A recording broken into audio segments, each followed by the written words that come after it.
ව්‍යාපාරයක් කරගෙන යනකොට මේ වගේ දේවල් වලට මුහුණ දෙන්න අපිට සිද්ධ වෙනවා.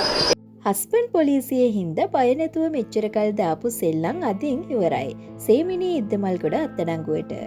ගොඩක් අය එයට සමාජ මාධ්‍යයේ කමෙන්ට් කරලා තිබුණේ ඒ විදිහට. අපේ රටේ ජනප්‍රිය ප්‍රවීණ ඒ වගේම සම්මානනීය රංගන ශිල්පිනියක් වන සේමිනී ඉද්දමල්ගොඩ මහත්මිය අද උදෑසන අත්අඩංගුවට ගත්තා. ඒ වැලිකඩ පොලිසිය විසින් මීට පෙරද කෝටිපති ව්‍යාපාරිකයන් වංචාවලට හසු කරගත් තිලිනි ප්‍රියමාලිකයේ දුරකථන සංවාද වලිනුත් සේමිනී ගැන ගොඩක් කතාබහට ලක් වුණා.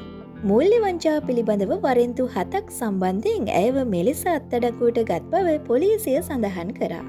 රංගන ශිල්පිනී සේමිනීගේ සැමියා වන ධම්මික කීර්ති බණ්ඩාර මාධ්‍යවේදීන්ට මේ සම්බන්ධයෙන් පවසා තිබුණේ බිරිඳ යම් වරදක් කරලා තියෙනවා නම් එයට නිසි දඩුවම් ලැබෙත් ඇති බවයි.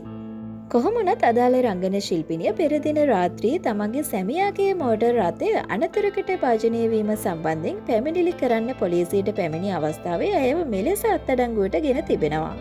පොලිස් මූලාශ්‍ර අනාවරණය කරන ආකාරයට ජනප්‍රිය රංගන ශිල්පිනී සේමිනී විසින් පෞද්ගලික ආරක්ෂක සමාගමක් පවත්වාගෙන යන අතර කාලයක් තිස්සේ එහි සේවකීන්ට වැටුප් ගෙවීම් පැහැර හැරීම සම්බන්ධයෙන් ඇයට විරුද්ධව නඩු කිහිපයක්ම විභාග වෙමින් පවතිනවා.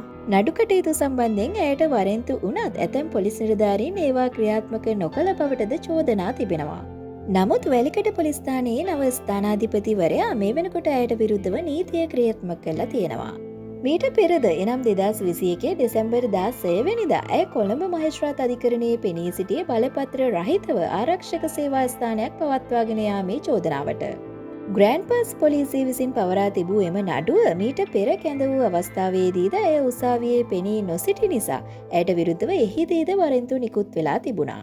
ඉතින් ඒ කොහොම වුණත් මෙවර නම් ඇය වරදක් සිදු කරලා තියෙනවා නම් නිවැරදිව නීතිය ක්‍රියාත්මක වෙනවාද නැද්ද යන්න සම්බන්ධයෙන් මේ වන විට ජනතාව ඉතා උනන්දුවෙන් පසු වෙන බවට සමාජ මාධ්‍ය තුලින් අපිට පැහැදිලි වුණා.